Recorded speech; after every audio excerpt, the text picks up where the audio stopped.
Hello, SY BSc students. Good afternoon. Shall we start? Shall we start? SY BSc students, shall we start? Yes or no? Yes or no? Yes or no? Only 3 people are there. Can we start? Shall we start?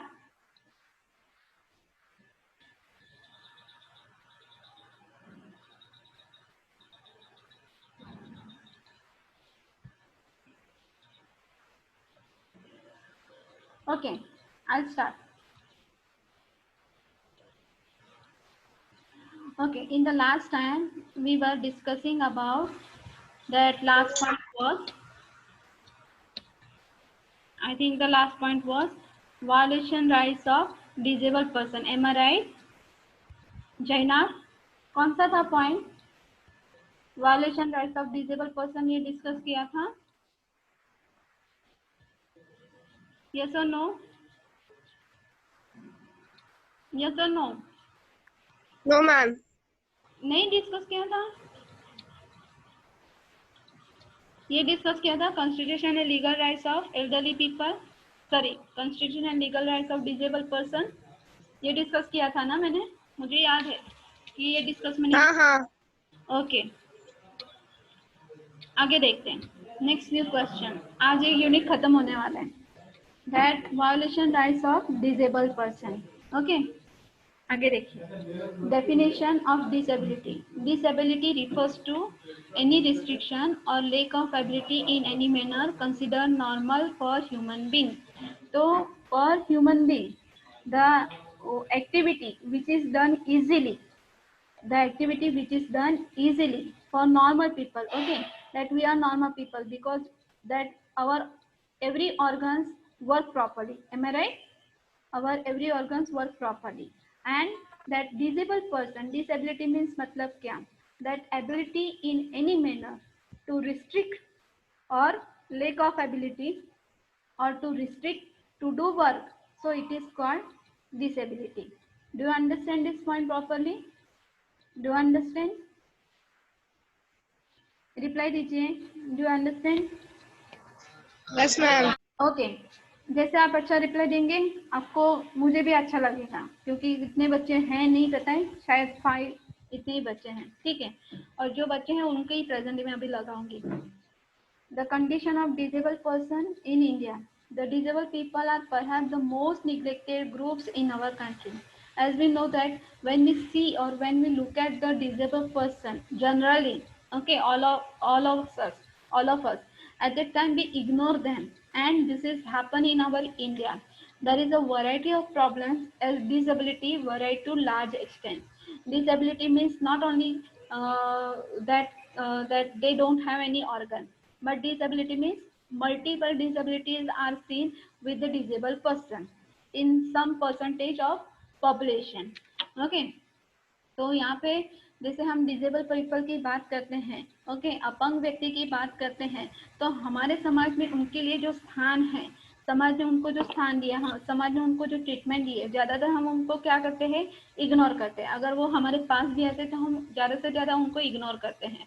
तो उसकी वजह से क्या होता है कि उनकी जो डिसेबिलिटी, एक तो इनका लेक ऑफ कॉन्फिडेंस होता है, कॉन्फिडेंस उनका कम हो जाता है. दूसरा होता है कि वो डिसेबिलिटी सिर्फ हमको ऐसा दिखा देते कि हाँ अपाहिज है मतलब डिसेबल पर्सन है, लेकिन अपाहिज के साथ साथ कि या किसी जब हम और लोगों की बात करते हैं तो बहुत कुछ ऐसे लोग होते हैं कि जिनके साथ एक प्रॉब्लम के साथ बहुत सारे प्रॉब्लम जुड़े हुए हैं, तो वहाँ पे हमको मल्टीपल डिसेबिलिटी दिखाई देती है. देखिए यहाँ पे forms of violation of rights.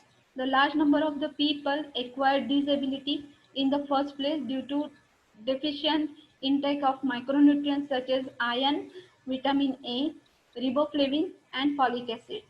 तो डिसेबिलिटी क्यों वहाँ पे होती है, तो उसका जो मेन रीजन है, तो कि जब भी बच्चा माँ के गर्भ में होता है तो माँ को दिया गया खाना प्रॉपर है कि नहीं, या उसको दिया हुआ खाना, उसका जो माँ खाना खाती है उसकी इम्पैक्ट उसके बच्चे पे दिखाई देती है। तो उसके बाद बच्चा पैदा होने के बाद भी उसकी लाइफ को सर्वाइव करने के लिए उसको खुद को भी इतना न्यूट्रिएंट्स मिलना चाहिए। तो न्यूट्रिएंट्स में, माइक्रो न्यूट्रिएंट्स में क्या क्या आते हैं कि जहाँ पे हमको ये कमी महसूस दिखाई देती है कि बाबा विटामिन ए कम है, आयरन कम है, रिबोफ्लेविन कम है, फॉलिक एसिड कम है, तो वहाँ पे हमको ज़्यादातर डिसेबल पर्सन दिखाई देते हैं। Do understand this point? Do you understand this point? Yes, ma'am. Okay, अभी मैं आपको एक दूसरा एग्जांपल देती हूँ कि जैसे हाँ, जब आपके डोज हुए हैं कि नहीं हुए, कि जैसे हम छोटे थे तभी से हमारा जो डोज का जो ट्रीटमेंट होता है, डोज दिए जाते हैं कि नहीं बच्चों को, गवर्नमेंट का टीका टीका लगवाया जाता है, डोज बोलते हैं उसको, टीका लगवाते हैं कि नहीं बच्चों को? हाँ, तो वो क्यों दिया हाँ जाता है? क्यों दिया जाता है? क्योंकि अगर कोई न्यूट्रिएंट्स कम है तो उसको रिकवर करने के लिए और उसकी लाइफ को सर्वाइव करने के लिए उसको जो इम्यूनिटी स्ट्रेंथ चाहिए तो वो डोज में से डोज में से उसको मिल जाता है। ओके, कभी कभी आप बहुत सारी एडवर्टाइजमेंट भी देखते हैं कि नहीं, बच्चों की एडवर्टाइजमेंट होती है कि नहीं खाने की? कौन सी एडवर्टाइजमेंट आती है, उसमें कौन सा खाना होता है बताइए मुझे जरा। एक दो एड तो अभी रिसेंट टाइम में ज्यादा आती है, कौन सी आती है, कौन सी आती है बताइए, न्यूट्रिएंट्स को लेके कौन सी आती है बताइए, बताइए न्यूट्रिएंट्स को लेके कौन सी आती है, कौन सी ऐड आप देखते हैं? बच्चों का जो खाना होता है, बच्चों को पर्याप्त मात्रा में खाना मिलना चाहिए। हाँ, सही मात्रा में खाना मिलना चाहिए। 0 to 6 years ये डेवलपमेंट का स्टेज होता है, तो उनको खाना मिलना चाहिए। तो आप कौन सी ऐड देखते हैं? हाँ, कौन सी ऐड आती है टीवी पे बताइए? हेलो, जैनाब, सफ़ा, बताइए, बुशरा, बताइए कौन सी ऐड आप देखते हैं टीवी पे?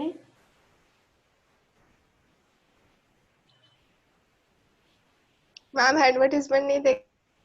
एडवर्टाइजमेंट हम कभी कभी देखते नहीं है कि जो फॉर एग्जांपल जैसे ऑल न्यूट्रिएंट्स का एक चार्ट बनाया जाता है, वहाँ पे एक डॉक्टर खड़ी है, हाँ, बॉर्नविटा की ऐड यस। बताते हैं, फिर दूसरी भी ऐड आती है कि नहीं आती है? हाँ हाँ तो वो हाँ एड की बात कर रही हाँ। हूँ मैं आपको, मैं वो एड की बात कर रही हूँ कि डिजेबल पर्सन में ये न्यूट्रिएंट्स कम होते हैं। वो एड कौन सी है कि जो बच्चों को ज़्यादा मीन्स उसमें से ज़्यादा खाना दिया जाता है। अभी मैंने नाम बोला ना तो फटाफट आ जाएगा मुंह पे, आपको याद आ जाएगा। आप मुझे बताइए कौन सी ऐड आती है न्यूट्रिएंट्स को लेके, खाना बच्चों को खिलाते हैं तो कौन सी ऐड आप देखते हैं ज़्यादा वहाँ पे कौन? कॉन्टेक्ट। हाँ, और और और कौन सी आती है? पीडियाश्योर। Yes, PediaSure, yes. और दूसरी कौन सी आती है? ये वाला हॉर्लिक्स। हॉर्लिक्स की आती है। ओके, अभी आप मुझे बताइए जो बॉर्नविटा हम लोग बचपन से खा रहे हैं, ओके, तो उसमें ज़्यादातर फ्लेवर किसका होता है? फ्लेवर किसका होता है? चॉकलेट। चॉकलेट और शुगर का होता है। ओके, चॉकलेट और शुगर का होता है। तो उसमें से हमको सही में न्यूट्रिएंट्स मिलते हैं क्या? सही में न्यूट्रिएंट्स मिलते हैं क्या? कभी कभी कंपनी अपना प्रॉफिट बनाने के लिए भी नाम बड़ा करती है। ओके, तो ये सही में हमको न्यूट्रिएंट्स मिलता है? शुगर से न्यूट्रिएंट्स मिलता है? शुगर से एनर्जी मिलती है? न्यूट्रिएंट्स मिलता है शुगर से? शुगर से न्यूट्रिएंट्स मिलता है क्या? नहीं। नहीं। क्या मिलता है? एनर्जी मिलता है हमको। हाँ, एनर्जी नक्की मिलता है, लेकिन वो न्यूट्रिएंट्स नहीं मिलता है। तो पीडियाश्योर है, फिर सेरेलैक है। अभी कुछ याद आया? सेरेलैक वगैरह आपने भी खाया होगा। हाँ। हाँ, तो ये जो न्यूट्रिएंट्स दिए जाते हैं कि हाँ उसकी वजह से बच्चों को जो उनकी कमी है वो उनकी कमी पूरी हो जाती है। लेकिन मेरे हिसाब से जब मैं अपने फॉर एग्जांपल मैं एक बात बता रही हूँ कि जो बॉर्नविटा हम लोग खाते हैं, हॉर्लिक्स वगैरह लेते हैं, तो सही में उतना उतना उसमें आप देखो डब्बे के पीछे यहाँ पे लिखा होता है ना, प्रोटीन्स, न्यूट्रिएंट्स, फिर विटामिन, वो सब कुछ लिखा होता है कि नहीं होता है? होता है कि नहीं होता है? देखते हैं कभी? हेलो, हेलो, यस और नो?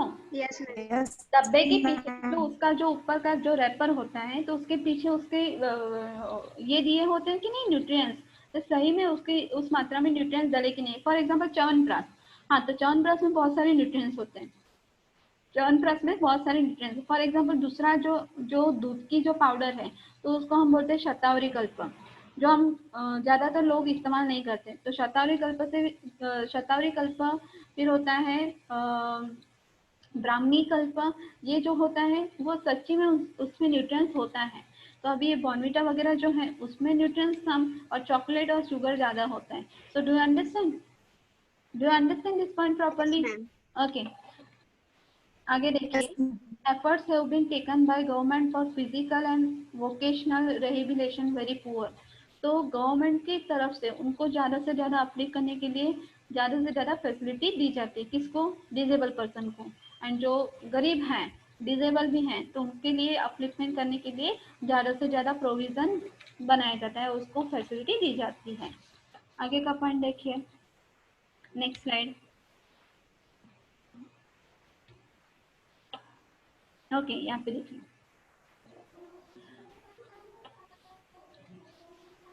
तीसरा point. Okay, literacy rate is high in the disabled people against 35% in the general population. Rutuja कुछ पूछना चाहते हैं? ऋतुजा बेल्डे, ऋतुजा। ओके, तो यहाँ पे लिटरेसी रेट कैसा दिखाई देता है? ज़्यादा दिखाई देते हैं कि कम दिखाई देता है? लिटरेसी रेट डिसेबल पर्सन में लिटरेसी रेट ज़्यादा दिखाई देते हैं कि कम दिखाई देता है हमको? हाँ, hello, are you listening to me? Disable people में लिटरेसी रेट कैसे दिखाई देता है? ज़्यादा दिखाई देगी, कम दिखाई देता है? कम दिखाई देता है ना? शेयर आउट ऑफ द हाँ. Share out of the school disable children is around 5 times the general rate. जैसे जनरल पॉपुलेशन की बात करते हैं कि नॉर्मली जो हम सब स्कूल में जाते हैं, तो जब डिसेबल पर्सन की बात है कि डिसेबल चिल्ड्रन की बात आती है, तो वो उनको स्कूल में जाने के लिए नहीं मिलता है। फॉर एग्जांपल, जैसे आपने तारे ज़मीन पर ये मूवी देखी है, तारे ज़मीन पर? हाँ. हाँ, हाँ. तो उसमें एक स्कूल बताया गया है, पता है? उसमें जो कैरेक्टर हैं उसमें स्कूल हाँ. बताया गया है कि जहाँ पे मल्टीपल डिसेबिलिटीज वाले बच्चे उनको दिखाई देते हैं, मेंटली रिटायर्ड, मल्टीपल डिजीज है, जिसको चलने में दिक्कत है, जिसमें बोलने में दिक्कत है, जिसको हर एक काम में एक दिक्कत आती है, तो वैसे उनका पर्टिकुलर एक ऐसा बोलते स्पेशल स्कूल होता है। Do understand? तो कभी कभी ऐसे बच्चों जिनकी कैपेसिटी अच्छी है, जिस पेरेंट की कैपेसिटी अच्छी है, इकोनॉमिक कैपेसिटी अच्छी है, और जिनको ऐसे बच्चे हैं, तो वो स्कूल में डाल सकते हैं। लेकिन जिस पेरेंट की कैपेसिटी अच्छी नहीं है, इकोनॉमिक कैपेसिटी, तो वो ज़्यादातर अपने ये डिसेबल चिल्ड्रन को स्कूल भी नहीं भेज सकते। Okay, even the literate children of disability do not have very high level of education, जैसे मैंने अभी बताया। Only about 36% disable person were unemployed. Okay, तो 100 में से 36% डिसेबल है, सॉरी डिसेबल पर्सन है, वो अनएम्प्लॉयड है। 50% और सेल्फ एम्प्लॉयड। जो 50% है, तो उसमें से 36 में से भी जो 50% है, तो वो थोड़ा बहुत अपना कुछ काम कर लेते हैं, अपने हिसाब से थोड़ा छोटा बड़ा काम कर लेते हैं। और 8% है वो कैजुअल वर्कर्स है, कहीं फैक्ट्री में काम करे या किसी के दुकान में काम करे या किसी के हाथ के नीचे काम करे। Okay, the disable women suffer from double discrimination. अगर हम महिलाओं की बात की जाए, तो उस महिलाओं के बारे में तो ज़्यादा डिस्क्रिमिनेशन होता है। एक तो उनको ताने सुनने पड़ते हैं, समाज में रहना पड़ता है, समाज में रहने के साथ साथ उनको मेंटली भी टॉर्चर किया जाता है और इकोनॉमिकली भी उनको टॉर्चर किया जाता है। तो do you understand this point properly? I think this point already done. This point already done. The last time someone asked me to repeat this point. Already done. Okay. Next point देखते हैं आगे. आज ये unit खत्म होने वाला है. Okay. ये देखिए, physical dependency. As many disabled person depend on the other for doing their daily course. Yes, generally that because they are physically weak, Okay, suppose if they are mentally weak, that multiple disabilities are seen in the disabled people, then they have to depend on the others. Okay, then economic dependency. Large number of disabled people are depend on others. Okay, for economic. Okay, to run or to survive the life of their own life, they have to depend on the other for economic situation. The next point is neglect. Around the 50% of households revealed in the survey that they consider the disability as the curse of the God. Okay, whenever the survey is done or whenever the survey is going to be done there at that time, it is seen that the 50% of household of okay, the people think that if the disabled person in their home, the people think that they are the curse of the God. Okay, बोझ लगते हैं उनके लिए. This and other factors have led to the general neglect of disabled person. The next point is exploitation. Some section in the people take undue advantages of weaknesses of disabled person and exploit them economically, physically, and even sexually. Whenever we are talking about a particular disabled woman, those who are means disabled girl, those who are very smart, okay, looking very smart, but some disability, she can't do anything. So for that particular point, the people are taking disadvantage on her or of her. People are taking disadvantage of her, and sometimes the uh, have people do for sexual harassment for her also. So do you understand this point properly, all of you? Do you understand? Yes, ma'am. Okay, the next point is inferiority complex. Yes, that whatever the treatment is given to you and it applies to you also, and its impact is seen on your behavior. Okay, that sometimes that we suppose for example in generally, I'm talking about in generally, if the person always torture us, okay, always say negative about us, would we like to speak with him? Would we like to speak with her? Yes or no? Yes or no? Would we like to speak with him or her? Thus, the person who speak always negatively, would we like to speak with him or her with open-minded? No. No. Okay. That inferiority complex, when it occurs, that it occurs whenever the torture is going given to that particular person at some level that he can't bear. Always that that person who always see the defects in that particular person, and we always torture him and says him, you can't do this, you can't do that, you can't do this. So that behavior, that behavior treats them, or that behavior shows that they have the lack of confidence and inferiority complex. Do you understand? Do you understand? Due to the treatment given by the society, the disabled person suffer from an inferiority complex and aggravates the situation for them. Understand? Understood? Yes, ma'am. Okay, the next point is, next new question. Explain the constitution and legal rights of the elderly people.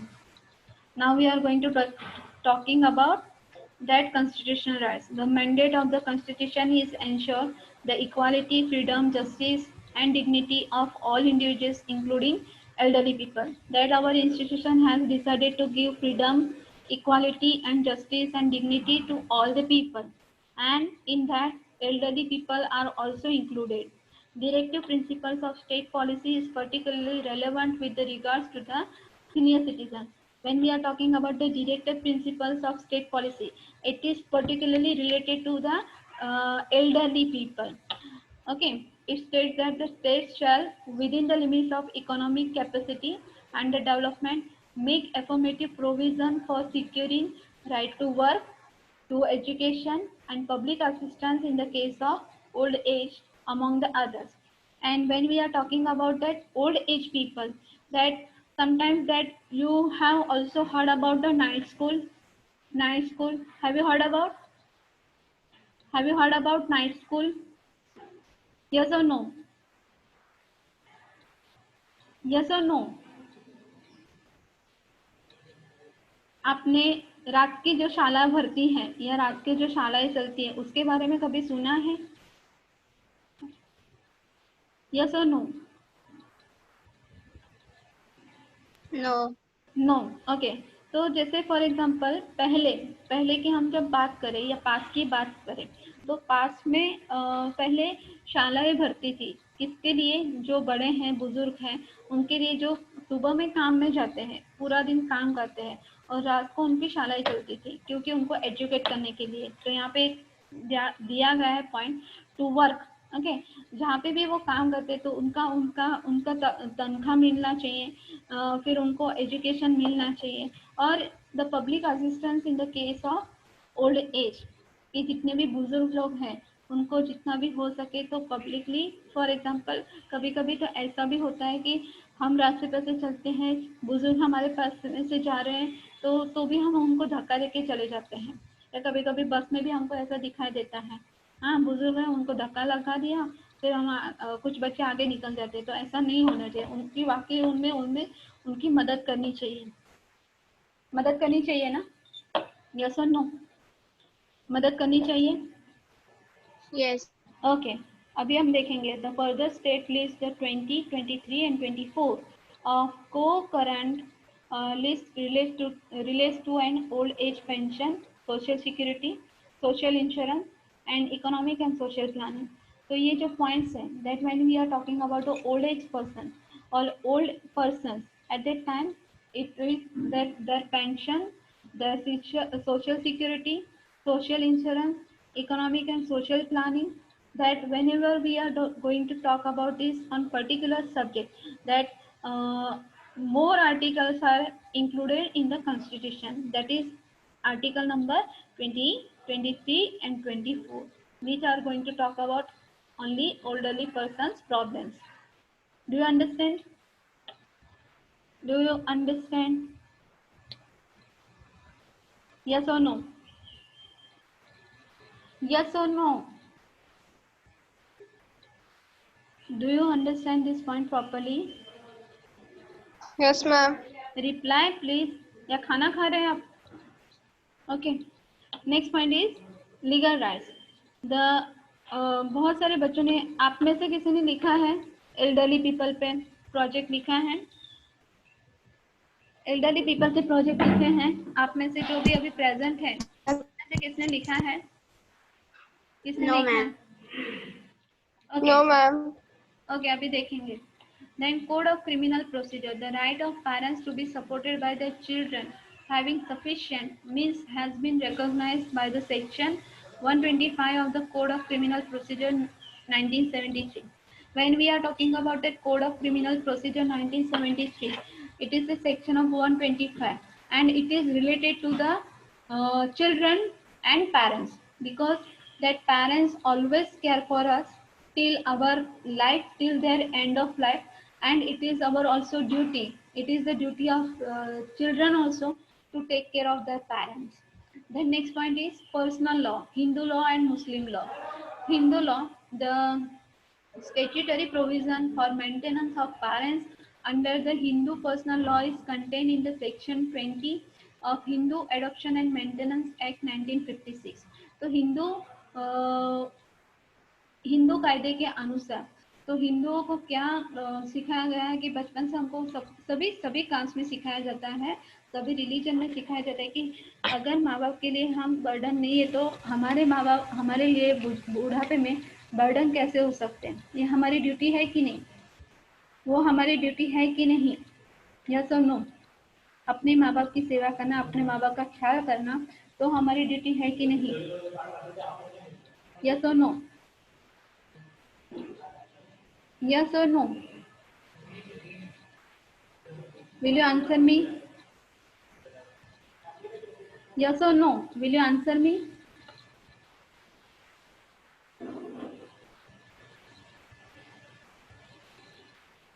Will you answer me?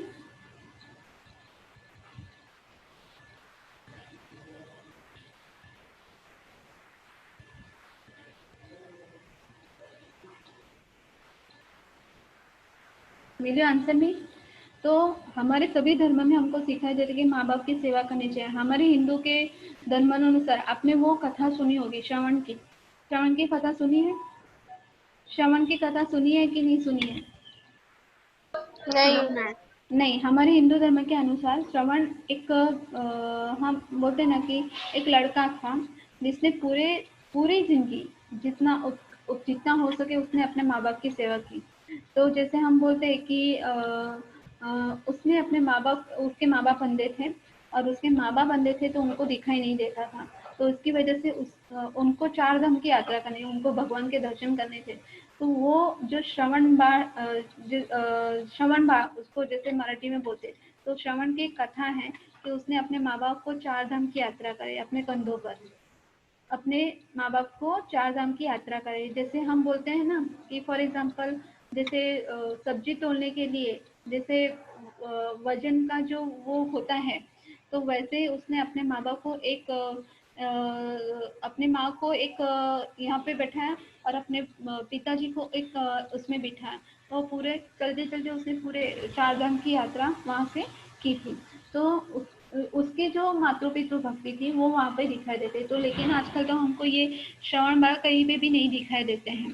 Okay, तो उसका एक photo जरूर होगा तो मैं आपको जरूर दिखाऊंगी। Okay, next point is this act the first personal law statute in the India which imposes the obligation on children to maintain their parents। तो हमारी सबकी ड्यूटी है कि हमारे माँ बाप का ख्याल रखना चाहिए। As is the evident from wording section, to maintain the parents is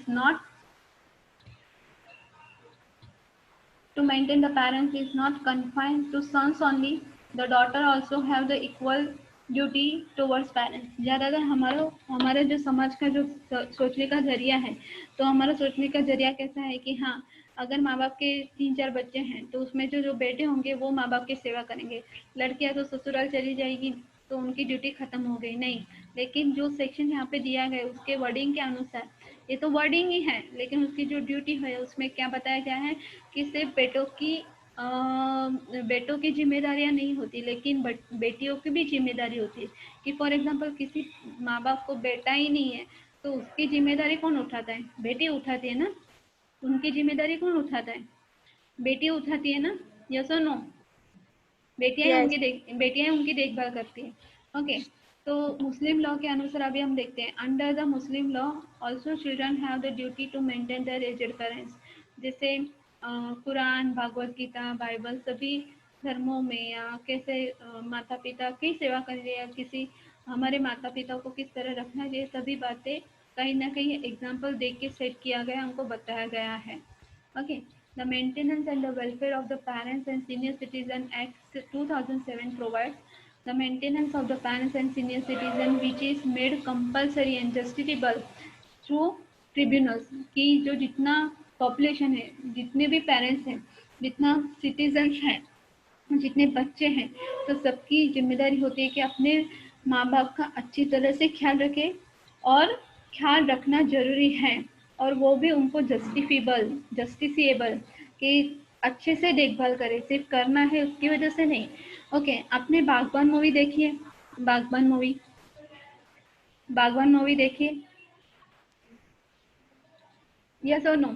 बागबान मूवी देखी है आपने? No. बागबान मूवी नहीं देखी है? अमिताभ बच्चन की बागबान मूवी नहीं देखी आपने?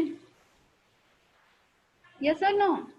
अगर किसी ने देखी भी हुई तो भी आंसर नहीं दे रहे हैं। यहाँ पे सिर्फ 15 बच्चे हैं अभी, तो किसी ने देखी होगी ना बागबान। बागबान it is the representation of the generation gap between the old age and new freshers, that new one. कि जो जनरेशन गैप होता है वो हमको दिखाई देता है, लेकिन what is the moral duty and moral values of that particular film, वो फिल्म हमको सिखाती है। नहीं देखिए तो देखिए जरूर। ओके, और revocation of transfer of property by senior citizen in the case of negligence by relatives. तो ज़्यादातर हमको कुछ बच्चे ऐसे भी होते हैं कि उनको अपने माँ बाप की याद तभी आती है कि जब उनकी प्रॉपर्टी के बारे में वो सोचते हो या प्रॉपर्टी से रिलेटेड कुछ उनसे काम हो। फॉर एग्जांपल बच्चे आउट ऑफ कंट्री रहते हैं और अब माँ बाप यहाँ पे रहते हैं, तो तो कभी कभी फोन भी नहीं किया जाता। अगर हाँ माँ बाप में से कोई एक जाने वाला है, अगर प्रॉपर्टी की कुछ बात होने वाली है, तभी वहाँ पे उनका जो प्यार होता है वो उमड़ जाता है, कि प्यार बढ़ जाता है, कॉल पे कॉल आते हैं, ज़्यादा केयरिंग किया जाता है, तो वो दिखाई देता है, वो शोमैनशिप दिखाई देता है वहाँ पे कि अभी ये एक बार भी इंसान फोन नहीं करने वाला इंसान अभी मुझे बार बार फोन क्यों कर रहा है। तो डू यू अंडरस्टैंड, जब भी प्रॉपर्टी की ट्रांसफरेशन की बात हो तो बुजुर्गों को भी समझना चाहिए कि कौन उनका देखभाल कर रहे हैं और कौन उनका देखभाल नहीं कर रहे हैं। Do you understand this point properly all of you? Yes, ma'am. Okay, the next point is penal provision for the adoptment of the senior citizen. कि जो सीनियर सिटीजन हैं, तो सीनियर सिटीजन को जो ट्रीटमेंट दी जाती है, तो उस जो ऐसे ट्रीटमेंट देते हैं उनके लिए पेनल प्रोविजन भी बनाया गया है। The establishment of old age homes for indigent senior citizen. तो सीनियर सिटीजन के लिए जो ओल्ड एज होम्स है, they are not particular or comfortable for them, because why? Because that I think so that old age homes are related to the child development center, कि जो बचपन से जो बच्चों को चाइल्ड डेवलपमेंट सेंटर में डाला जाता है कि हाँ अगर माँ बाप को टाइम नहीं है, हाँ किसी के हाथ में सौंपा जाता है। फिर जो संस्कारों की बात है, कि जो हम कल्चर की बात करते हैं, जो संस्कृति की बात करते हैं, अगर वो घर के लोगों के साथ रहेगा तो वो घर का माहौल उसको पता चलेगा। लेकिन जब वो बाहर के लोगों के साथ रहता है, हाँ पैसे दे के उनको रखा जाता है, तो उसका जो संस्कार होता है, जो उसको पालता है उस टाइम, जितना टाइम उसके साथ रहता है, वो है उसका संस्कार बन जाता है। तो ये ओल्ड एज होम, तो वो वहाँ से रिलेटेड, आई थिंक सो, मुझे ऐसा लगता है, क्योंकि जो बचपन से हमको सिखाया जाता है वही काम मीन्स वही हमारे साथ हमेशा रहता है। Do you understand this point properly all of you? Do you understand this point properly all of you? Yes, ma'am. Okay, आगे देखेंगे next question. Violation rights of elderly people. अभी कॉन्स्टिट्यूशन लीगल राइट्स देखा, अभी violation rights देखेंगे। In India the elderly are defined as the person in the age of 60 years and above, that whenever that old age are spoken, or this word is spoken, that most probably our set of mind or our mind says that old age person means 60 years or more than 60 years. That person we can call them old person. Okay, in India, with better health services and increasing life expectancies, their share in population is going to increase more rapidly in the next 3-4 decades. Okay, जैसे health service की हम बात करते हैं, because they are old person and they need more health services and their life expectancy, that their medicines and other expenses, that it is also going to be increased in the 3-4 decades. That worsening condition of elderly people in India, all over the India members of family look after their aged by the way of their moral responsibility to look after the person or to look after parents. It is the moral duty. Because of the adherence of the principle of moral responsibility, looking after the elderly members of the family, strong need for non-family institution for the provision of the social security has not been felt in the Indian past. When we were talking about the past times, at that time the joint family were there, and the people that daughter-in-law, son, mother-in-law, and father-in-law, they were sitting together, they were living together. But nowadays we see the separate family in the recent society. Yes or no? That nowadays the separate families are seen more. Yes or no? Yes. Okay, that everybody, that the recent modern girls, that they would like to live with only their husband and their children, not that husband's parents. Okay, so this kind of that ratio or this kind of the scene is seen everywhere. Okay, now we will see.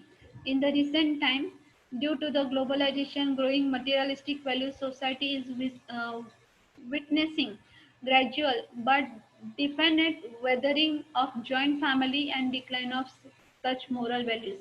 As I talked 2 minutes earlier, 1 minute earlier, that moral values are going to be declined, that joint family is going to be declined because of that globalization, because of that information technology, and because of that some factors are responsible for that, that as a result their children are not maintaining the large number of parents.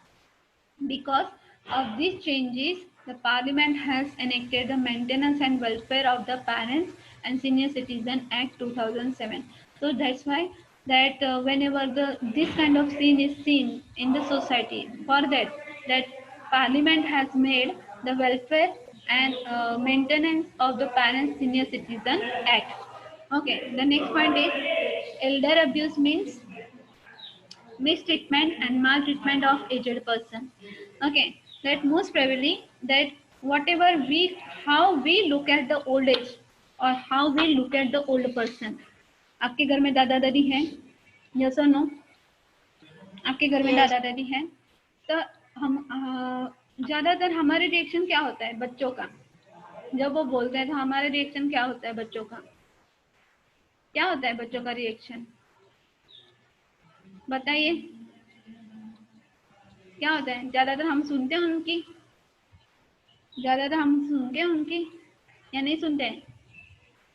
सुनते हैं कि नहीं सुनते हैं? सुनते सुनते हैं। सुनते। सुनते हैं तो अच्छी बात है, पर मोस्ट प्रॉब्ली कभी ऐसा भी होता है कि नहीं सुनते हैं, तो वो जो ट्रीटमेंट दी जाती है कि उनको इग्नोर किया जाता है, तो उनके लिए एक बोलते हैं ना मेंटली शॉक, हाँ उनके लिए एक दुखद घटना हो जाती है। वो वही बात को दोहराते थे। जनरेशन गैप हर जगह दिखाई देती है, जनरेशन गैप, क्योंकि हर एक व्यक्ति की सोचने का तरीका अलग है, हर व्यक्ति की सोच अलग होती है। उनको हमेशा ऐसा लगता है कि उन्होंने जो किया है वो उनके टाइम में बेहतर था, लेकिन अभी का जो टाइम है वो जो भी कर रहे हैं, हम जो भी कर रहे हैं तो हमारे लिए वो बेहतर होगा। जनरेशन गैप है, लेकिन इसका मतलब ये नहीं कि उनको पूरे से पूरा इग्नोर किया जाए। The members of the family, strangers and formal care givers committee, ये उनके साथ कौन करता है? तो फैमिली मेंबर्स करते हैं। फॉर्मल केयर गिवर्स होते हैं जिनको पैसे दिए जाते हैं उनकी देखभाल करने के लिए, उनके हिसाब से होता है। या कोई स्ट्रेंजर कि फॉर एग्जांपल चलते चलते ज़्यादातर हमको बस ट्रेन में ऐसे दिखाई देता है कि बुजुर्ग खड़े हैं, फिर भी हम कुछ यंगस्टर बैठे हुए होते हैं, तो उनको ऐसा नहीं लगता है कि अभी ये बुजुर्ग हैं, तो वो हमसे उम्र में बड़े हैं तो उनको बैठने के लिए जगह देनी चाहिए। वैसा कभी यंगस्टर को फील नहीं होता है, और ऐसे बहुत सारे सीन हमको दिखाई देते हैं। तो वहाँ से हमारे संस्कारों को भी पता चलता है कि हम कितना रिस्पेक्ट करते हैं। Okay, last point is okay that sensing functional disability, financial insecurity, sicknesses characterize population of elder person। तो ज़्यादातर हमको जो डिसेबल पर्सन की बात करते हैं तो फाइनेंशियली वीक है, फाइनेंशियली इनसिक्योर है, उनको अपने बेटे पे या बेटी पे डिपेंड रहना पड़ता है, क्योंकि जैसे उम्र बढ़ती है वैसे उनकी जो फिजिकल स्ट्रेंथ होती है वो कैसे हो जाती है? कम हो जाती है। जो शारीरिक ऊर्जा होती है वो कैसे हो जाती है? कम हो जाती है। बोलने की सुनने की जो शक्ति है वो कम हो जाती है, देखने आंखों की जो रोशनी होती है वो कम हो जाती है, या मल्टीपल डिसेबिलिटीज या मल्टीपल प्रॉब्लम्स उनमें दिखाई देते हैं। Out of 81 million elderly in India, 51 million are poor. उसमें से 81 मिलियन में से 51 मिलियन यहाँ पे हमको गरीब दिखाई देते हैं। इन मेट्रो 60% सफर फ्रॉम वन और मोर डिजीज। तो जब हम एल्डरली पीपल की बात करते हैं तो हम मेट्रोपोलिस सिटीज में कि 60% जो लोग हैं, तो उसमें जो एल्डरली पीपल है उसको एक या दूसरा कोई ना कोई हमको उनको रोग दिखाई देता है। कि फॉर एग्जांपल एक एल्डरली पीपल है कि एक बुजुर्ग व्यक्ति है, उनको कभी बीपी होता है, कि किसी और को डायबिटीज है, या किसी और को कुछ हम बोलते हैं स्पॉन्डिलाइटिस का डिजीज दिखाई देता है, उनको ठीक से चलने चुप चुप चुप।